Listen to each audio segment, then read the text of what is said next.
नमस्कार दोस्तों, स्वागत है आपका अपने YouTube चैनल एकम एजुटेक में। दोस्तों, हमारी मेडिकल वर्कआउट के बारे में एक वीडियो आ चुकी है। गाइडलाइंस जो हैं सारी की सारी उसमें बता दी गई हैं। ठीक है, आज जो वीडियो ये है आप देख रहे हैं, इसमें हम बात करने वाले हैं एनेक्जर 1 और 2 की। एनेक्जर 1 और 2 की बात हमने सुनी थी गाइडलाइंस के अंदर, जो हमने पिछली वीडियो में देखा था। ठीक है, आज हम बात करेंगे एनेक्जर 1 और 2 है क्या, पैकेज रेट्स क्या है, गवर्नमेंट ने कौन कौन से पैकेज रेट जो हैं डिसाइड किए हुए हैं। चाहे आप एंट्री लेवल नाभ हॉस्पिटल में अगर ट्रीटमेंट करवा रहे हैं या फिर फुल नाभ में आप ट्रीटमेंट करवा रहे हैं, किसी प्राइवेट हॉस्पिटल में करवा रहे हैं, तो उसके रेट क्या क्या हैं, हॉस्पिटल को क्या रेट लगाने चाहिए और आपको क्या रेट आपको मिलेगा जो है ना, तो वो इसके बारे में इस वीडियो में हम पूरा डिटेल से जो है डिस्कस करने वाले हैं। तो देखिए दोस्तों, एनेक्जर 1 की हम पहले बात कर लेते हैं। एनेक्जर 1 के अकॉर्डिंग यहाँ पर हम देख सकते हैं फिक्स्ड पैकेज रेट या implant applicable to entry level नाभ, full नाभ और जेसीआई या private hospital medical college. Private hospital के दो पार्ट यहाँ पर दिखाए गए हैं, एंट्री लेवल नाभ और फुल नाभ। दोस्तों, इन्हीं दोनों का मेन चक्कर है। और यहाँ पर रेट जो ट्रीटमेंट प्रोसीजर है उसका नाम यहाँ पर लिखा गया है, और यहाँ पर लिखे गए हैं कितने दिन आपके हॉस्पिटल में लगते हैं या फिर मैक्सिमम आपको कितने दिन का जो है ट्रीटमेंट मिलता है यहाँ पर अकॉर्डिंग टू पैकेज। ठीक है, इसके बाद यहाँ पर जो अगला पॉइंट यहाँ पर आप देख सकते हैं, cost of implant, pacemaker, mesh etcetera as per annexure 2।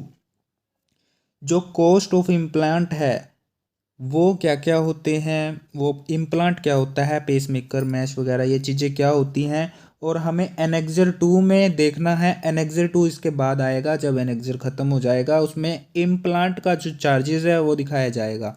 ठीक है, और इसके बाद हम बात कर लेते हैं room rent as per entitlement.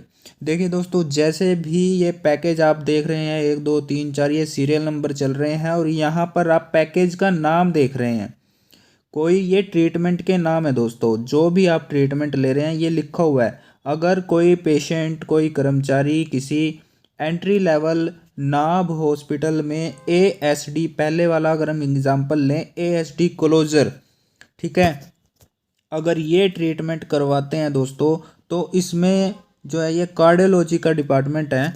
Cardiology के अंदर ये हार्ट से रिलेटेड जो है डिपार्टमेंट होता है। एएसडी क्लोजर 8 दिन का इसमें टाइम मिलता है पैकेज का। ठीक है, अगर आप एंट्री लेवल नाभ हॉस्पिटल में जो है ट्रीटमेंट करवा रहे हैं तो वो जो है 68,000 आपको उसमें मैक्सिमम अमाउंट मिल जाएगा पैकेज में। ठीक है, इसके बाद अगर आप फुल नाभ में करवा रहे हैं तो 80,000 आपको मैक्सिमम अमाउंट पैकेज के हिसाब से मिल जाएगा। प्लस इसके साथ आपको रूम रेंट भी मिलेगा 8 दिन का दोस्तों। ठीक है ना, रूम रेंट जो है यहाँ पर आपको देखना है, एक्स्ट्रा जहाँ पर लिखा हुआ है वो एक्स्ट्रा रूम रेंट है।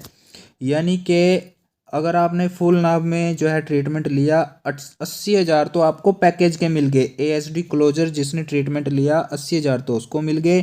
प्लस अगर 8 दिन का जो रूम रेंट होगा उस हिसाब से आपको जितनी आपकी इंटाइटलमेंट होगी, जैसे आपकी सैलरी होगी, जो कि मैंने पिछली वीडियो में एंटाइटलमेंट भी बताई थी, अकॉर्डिंग टू बेसिक पे आपको कौन सा रूम मिलेगा, ठीक है ना, किस कैटेगरी में आप आओगे, उस हिसाब से 8 दिन का आपको रूम रेंट यहाँ पर मिल जाएगा, क्योंकि 8 दिन यहाँ पर दिया हुआ है।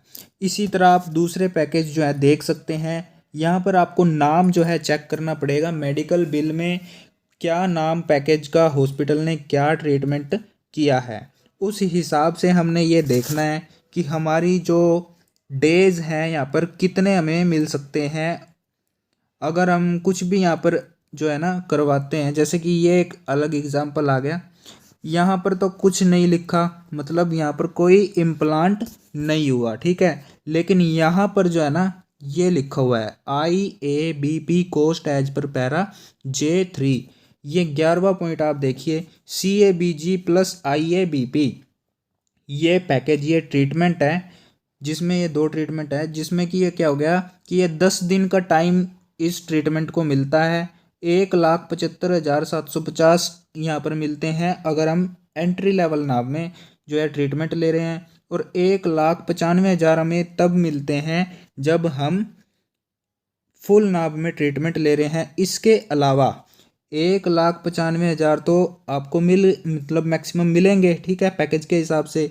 इसके अलावा आपको IABP कोस्ट इम्प्लांट, ये इम्प्लांट जैसे कि मैंने आपको पिछली वीडियो में भी डिटेल से बताया था, इम्प्लांट कोई ऐसी सर्जिकल चीज़ होती है जो हमारे बॉडी में जो है फिट करी जाती है एक ट्रीटमेंट के हिस्से के रूप में, ठीक है। तो उसका कोस्ट अलग से मिलता है, वो मैं अभी आपको coast as per para J3 में आपको बताता हूँ। और रूम रेंट जो है एक्स्ट्रा यहाँ पर मिलता है। अब ये देख लीजिए IABP cost as per para J और 3 क्या होता है, ये हमें थोड़ा ऊपर जाना पड़ेगा पैरा नंबर J3 में, ताकि हम उसके बारे में यहाँ पर देख सकें।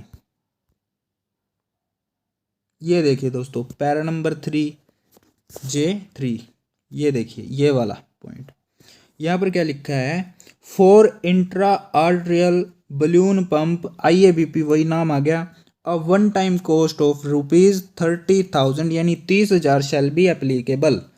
यहाँ पर ये लिखा है कि अगर ये IABP जो है ना ये पंप होता है, बलून पंप जो हार्ट के अंदर किसी नस वगैरह में फिट करते हैं डॉक्टर, तो इसका वन टाइम कोस्ट, एक बार का जो कोस्ट है वो 30,000 रुपये अलग से मिलेगा, ठीक है। आइए हम वापस चलते हैं। यहाँ पर क्या हो गया देखिए, IABP को हम 11वें पॉइंट को देखते हैं दोबारा से। 10 दिन का ये ट्रीटमेंट है, 1,95,000 इसमें फुल नाभ में हम ट्रीटमेंट करवा रहे हैं वो मिलेंगे, प्लस इसके हिसाब से 30,000 वो मिलेंगे, प्लस रूम रेंट अलग से मिलेगा, ठीक है ना। और यहाँ पर यह भी देखना है कि हॉस्पिटल ने क्या बिल बनाया है। हॉस्पिटल ने जो बिल बनाया है उससे ज़्यादा तो हम दे ही नहीं सकते वैसे भी, ठीक है ना। हाँ, उसको यही बिल बनाना चाहिए, पैकेज गवर्नमेंट ने ये डिसाइड किया है, फुल नाभ को यही जो है हॉस्पिटल को बिल बनाना चाहिए। 30,000 अलग से जो है इम्प्लांट चार्जेस मिलता है, प्लस रूम रेंट मिलता है।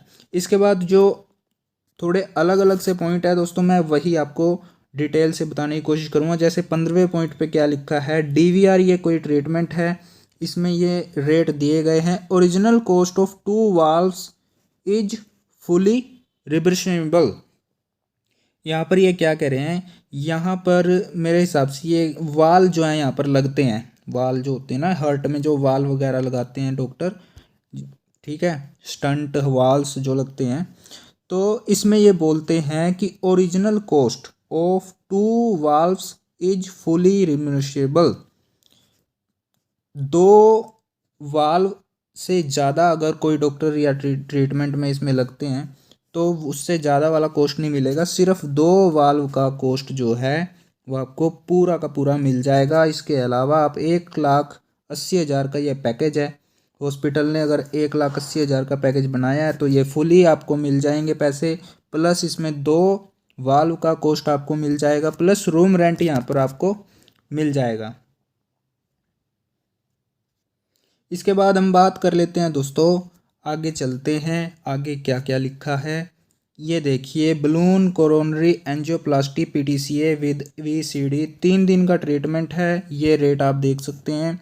फिक्स्ड कॉस्ट ऑफ 3 स्टंट, अब देखिए यहाँ पर क्या लिखा है, fixed cost of 3 stents is are reversible,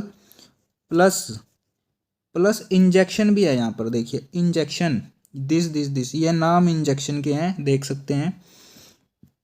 और include the cost of angiography if perform in the same sitting, room rent extra. तो यहाँ पर क्या लिखा है कि आपको फिक्स कॉस्ट किया हुआ है स्टंट्स का, ये आपको कहाँ देखना है, इस जो एनेक्सर 2 में, एनेक्सर 2 में फिक्स कॉस्ट लिखा हुआ है, स्टंट का क्या कॉस्ट है, और बहुत सी चीज़ें इम्प्लांट्स की वहाँ पर लिखी गई हैं। स्टंट भी जो है ना इम्प्लांट में आता है, तो ये सारी चीज़ें लिखी गई हैं। इंजेक्शन का रेट जो आपको अलग से मिलेगा फार्मेसी के सेक्शन में, ठीक है ना, ये आपको समझ आ गया होगा।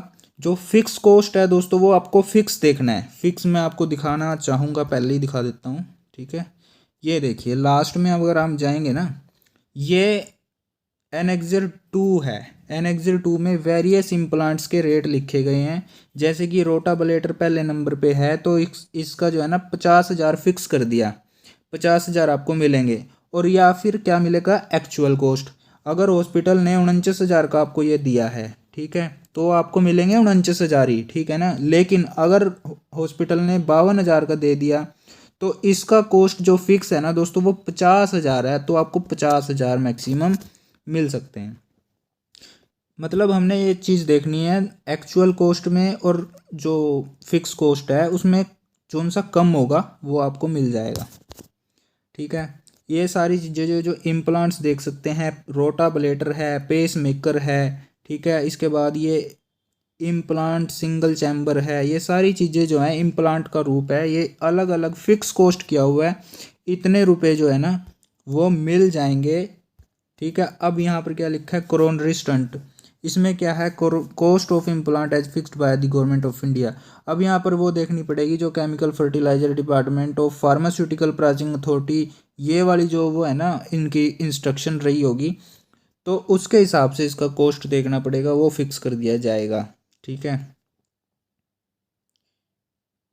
और अगर कहीं आपको वो मिलता ही नहीं है कुछ भी जो है ना, wherever the cost is not fixed, अगर कोई स्टंट या कोई ऐसी चीज़ डली है जिसका कि रेट फिक्स ही नहीं किया हुआ, तो आपको एक्चुअल कॉस्ट उसका दे दिया जाएगा। यानी कि बिल जब निकालोगे आप तो आपको एक्चुअल कॉस्ट उसका देना पड़ेगा, ठीक है।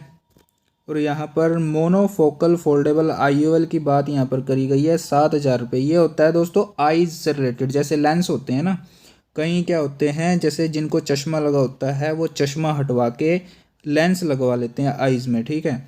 तो ये उस तरह का है, 7,000 रुपये लेंस के मिलेंगे, प्लस जो लगवाने का ट्रीटमेंट प्रोसीजर है उसके पैसे अलग से मिलते हैं। सिर्फ लेंस की जो खरीद है, लेंस हम खरीदेंगे ना बाहर से, तो वो 7,000 रुपये अलग से मिल जाएंगे, ठीक है। इसके बाद क्या है, ये सारी चीज़ें आप देख सकते हो, अलग अलग कॉस्ट है इनका। और ये सारी चीज़ें टोटल नी प्लांट, ठीक है, हिप हिप प्लांट, ये सारी चीज़ें आप देख सकते हो। और इसके पहले हम ऊपर ही डिस्कस कर लेते हैं सही से, और भी बाकी चीज़ें काफ़ी चीज़ें हैं जो जानने वाली हैं, ठीक है। हम यहाँ पर पहुँच गए हैं। इसके बाद ये फिक्स्ड कॉस्ट ऑफ इम्प्लांट मैंने बता दिया, जहाँ पर ये चीज़ लिखी है आपको फिक्स्ड कॉस्ट डायरेक्टली एनेक्सर 2 देखना है कि कहाँ पर क्या जो है इम्प्लांट का रेट फिक्स है, वही आपको देना है। इसके बाद जहाँ पर ये चीज़ कुछ भी नहीं लिखा ना, उसमें कोई इम्प्लांट जो है नहीं लगा तो उसका कोई कॉस्ट नहीं है। जो भी अगर आप जैसे कि ये है ना, ये आपका फुल नाप का जो है रेट लगा हुआ है, इसके अकॉर्डिंग आप दे सकते हो अगर फुल नाप का ट्रीटमेंट है, ठीक है। अगर आप जो एंट्री लेवल है तो ये रेट आपको देना है। रेट ये जो दिन आपको देने हैं, इन दिनों के हिसाब से ही रूम रेंट आपको देना है, ठीक है ना। इसके बाद हम बात कर लेते हैं ईएनटी की। ईएनटी में भी दोस्तों कई तो चीज़ें होती हैं। ओपीडी प्रोसीजर, ओपीडी का मतलब क्या होता है, ओपीडी होता है आउट पेशेंट डिपार्टमेंट, मतलब कि हम गए हॉस्पिटल में और हमने वो जो हॉस्पिटल डॉक्टर से मिले, दवाइयाँ लिखवाई या थोड़ा बहुत कुछ ट्रीटमेंट करवाना हुआ तो करवा के वापस हम घर आ गए, मतलब हम एडमिट नहीं हुए हॉस्पिटल के अंदर, तो उसको बोलते हैं ओपीडी। ओपीडी का जो अलग अलग प्रोसीजर है आप देख सकते हैं, पढ़ सकते हैं, उसका रेट यहाँ पर लिखा गया है। रूम रेंट यहाँ पर कुछ बनता ही नहीं है, ठीक है। जहाँ पर ये डेज लिखे होते हैं ना वहीं पे ही रूम रेंट बनता है, ठीक है। और वो एक्स्ट्रा आपको देना पड़ता है, रूम का रेंट अलग से देना पड़ता है पैकेज से। अब देखिए ओपीडी तो अलग चीज़ है, ठीक है। अब ये आ गया डे केयर। डे केयर का मतलब होता है आप एडमिट तो हुए लेकिन कुछ देर के लिए हुए, 24 घंटे से कम समय के लिए आप एडमिट हुए, तो उसका भी जैसे कि मैंने पिछली वीडियो में गाइडलाइंस में बताया होगा, कुछ 750 के आसपास उसका रेट फिक्स है। तो डे केयर में वो आपको अलग से एक्स्ट्रा मिलता है, ठीक है। इसके बारे में हम बात करते हैं दोस्तों आगे। देखिए अलग अलग जो भी ट्रीटमेंट है उनका अलग अलग जो है डेज है, अलग अलग रेट है, और अलग अलग जो है रूम रेंट एक्स्ट्रा मिलता है। गायनकोलॉजी ऑब्स्टेट्रिक्स, इसमें आप देख सकते हैं ये सारे प्रोसीजर जो है गायनको डिलीवरी से रिलेटेड हैं। और हम थोड़ा नीचे जा कर के, ये तो आपको समझ में आ गया होगा, न्यूरो सर्जरी है। जैसे इसमें न्यूरो सर्जरी में यहाँ पर कुछ नहीं है, कोई इम्प्लांट करने की यहाँ पर कोई ज़रूरत नहीं पड़ती, तो यहाँ पर इम्प्लांट नहीं है। आपको डेज देखने हैं, वो देखना है जो पैकेज रेट है, उससे अलग आपको room rent according two days दे देना है। यहाँ पे ओप्थाल्मोलॉजी होता है आइज से रिलेटेड डिपार्टमेंट। ओपीडी भी हो सकता है, डे केयर भी प्रोसीजर हो सकता है। अगर डे केयर है दोस्तों तो आपको 750 रुपये दे सकते हो, लेकिन यहाँ पर जो है शो नहीं किया गया तो इसको आप नहीं दे सकते, सिर्फ ये वाला आप दे सकते हो। ठीक है, ये चीज़ें आप दे सकते हो। जो चीज़ें यहाँ पे लिखी है ना दोस्तों, जो जो भी आपको जो यहाँ पर लिखा है कि एक्स्ट्रा देना है तभी आप रूम रेंट एक्स्ट्रा दोगे। अगर यहाँ पर लिखा है कि इम्प्लांट का रेट देना है तभी आप इम्प्लांट का रेट दोगे, अगर नहीं लिखा तो नहीं दोगे। जैसे कि यहाँ पे लिखा है फिक्स्ड कॉस्ट ऑफ आईएल दे दो तो दे दो। फिक्स्ड कॉस्ट कहाँ देखोगे आप? लास्ट में एनेक्सर 2 में। ठीक है, ये चीज़ है। इसके बाद हम नीचे बढ़ते हैं, ये लिखा है is fixed cost of PMMA, तो वो आपको देखना है लास्ट एनेक्सर 2 में कि कितना फिक्स कॉस्ट है, उस हिसाब से आपको देना है। ये आ गया आपका ऑर्थोपेडिक्स। ऑर्थोपेडिक्स मतलब वो जो फ्रैक्चर वगैरह हड्डियों से रिलेटेड ये डिपार्टमेंट होता है। इसमें इसमें क्या होता है, कई जगह वो लगती हैं रोड्स वगैरह ना, तो वो इम्प्लांट में आ जाती है। इम्प्लांट का जो खर्चा होगा वो आपको देना पड़ेगा। जैसे कि ये रिप्लेसमेंट वगैरह है, इसमें कॉस्ट ऑफ इम्प्लांट आपको देना पड़ता है। ये आपको देखना है कि कितना रेट उनका फिक्स किया हुआ है। अब ये पैथोलॉजी आ गई दोस्तों। अब ये किसके लिए है? ये पैकेज में नहीं आती, पैकेज में नहीं आती। पैकेज में तो ऐसा होता है कि हर एक चीज़ पैकेज के अंदर आती है, जो भी टेस्टिंग है, जो भी कुछ भी है। अगर यहाँ पर इन्होंने फिक्स कर दिया 22,500 में, तो टेस्टिंग जो भी सारी चीज़ होगी वो इसके अंदर ही होगी, आपको अलग से करवाने की जरूरत नहीं पड़ेगी। ठीक है, लेकिन अगर आप पैकेज में नहीं है, पैकेज में नहीं है, ठीक है, तो आप अगर नॉर्मल एडमिट हुए हैं, आप ट्रीटमेंट आप अपना हॉस्पिटल में करवा रहे हैं, या फिर आप एक ओपीडी पेशेंट हैं, यानी जैसे कि मैंने आपको एक वीडियो में बताया है, क्रोनिक डिजीज़ वाले पेशेंट है, आप ओपीडी में अपना इलाज करवा रहे हैं, तब आपके लिए ये पैथोलॉजी इन्वेस्टिगेशन टेस्ट हैं।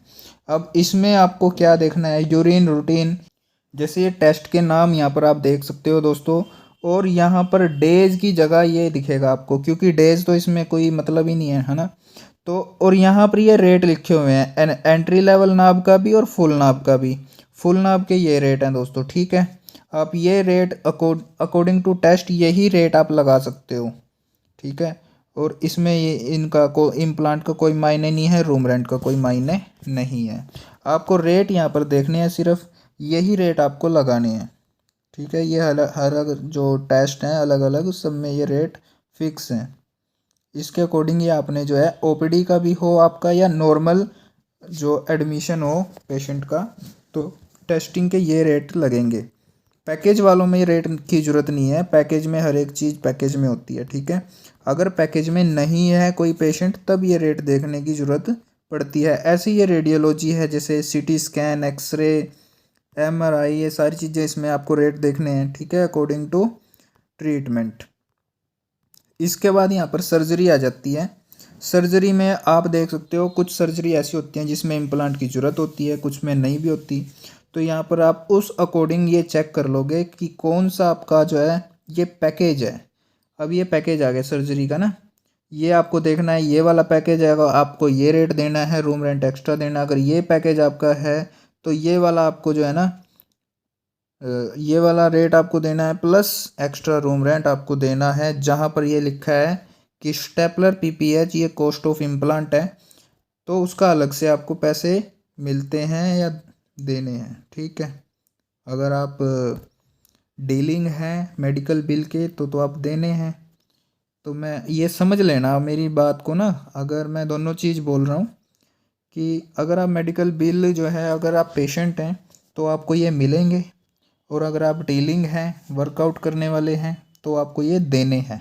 ठीक है, ये सारे कॉस्ट ऑफ इम्प्लांट हैं, ये आपको देने होते हैं।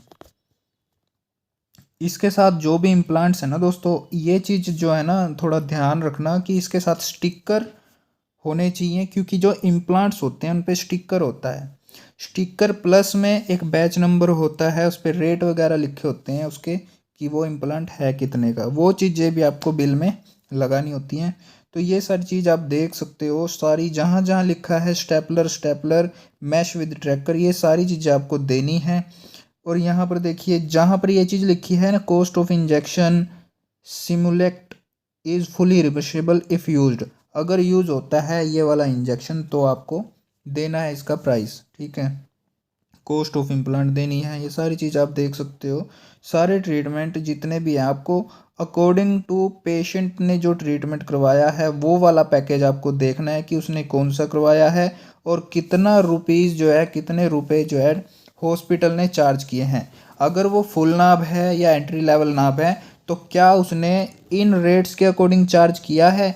अगर इसने उस हॉस्पिटल ने इनसे ज़्यादा चार्ज किया है तो आपको सिर्फ यही रेट उसको देना है, ठीक है ना। और अगर हॉस्पिटल ने कम चार्ज किया है इस रेट से तो आपको कम रेट देना है जितना उसने चार्ज किया है, ठीक है ना।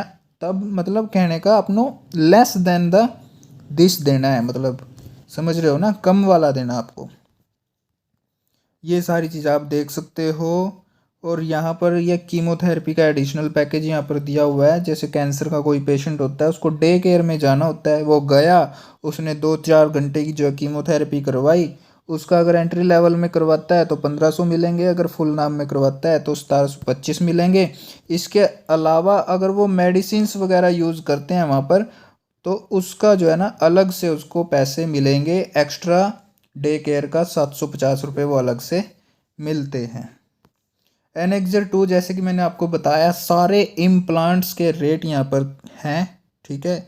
वो आपको देखना है, जहाँ पर भी ऊपर ये लिखा था ना फिक्स्ड कॉस्ट ऑफ इम्प्लांट, वो आपको यहाँ पर देखना है कि कौन से इम्प्लांट का कौन सा रेट फिक्स है, उस हिसाब से आपको वही रेट जो है देना है या फिर एक्चुअल कॉस्ट देना है। अगर इससे कम लगता है ना, अगर इस रेट से कम हॉस्पिटल ने लगाया है तो आपको कम वाला देना होता है। अब ये लेंस वगैरह के जो है आगे, लेंस और वाल्व्स के आगे, ये नी और टोटल हिप प्लांट्स के आगे, ठीक है। ये सारी चीज़ आप चेक कर सकते हो, बिल्कुल आसान है। थोड़ा सा आप करने की कोशिश करोगे तो बिल्कुल आपको ये बहुत इजी प्रोसेस है, आपको धीरे धीरे बिल्कुल समझ में आने लगेगा। जैसे जैसे आपको बिल जो है आप निकालते जाओगे, दो चार बिल आप जैसे निकालोगे आपको क्लियरली बिल्कुल समझ में आ जाएगा कहाँ पे क्या चीज़ लिखी हुई है, ठीक है। इसके अलावा मैं आपको ये भी बताना चाहूँगा कि मैं जो है ना इसके बाद 1-2 बिल भी आपको दिखाने की कोशिश करूँगा कि कैसे वर्कआउट किया जाता है। तो उसके लिए नेक्स्ट वीडियो का आपको इंतज़ार करना पड़ेगा। और ये जो PDF है ये आप वैसे भी डाउनलोड कर सकते हो, ठीक है, हेल्थ की साइट से। और नहीं भी करना चाहते तो मैं वीडियो जो है इसमें डिस्क्रिप्शन में इस PDF का लिंक जो है डाल दूंगा, आप वहाँ से भी डाउनलोड कर सकते हो। और ऐसी ही वीडियो दोस्तों आगे भी मैं आपके लिए लेते आऊँगा। उसके लिए आपको चैनल को कम से कम सब्सक्राइब करना और वीडियो को लाइक और कमेंट करना तो बनता है, तो आपको थोड़ा सा ध्यान हमारा भी रख लेना चाहिए। तो मिलते हैं नेक्स्ट वीडियो में। जय हिंद, जय भारत, जय हरियाणा।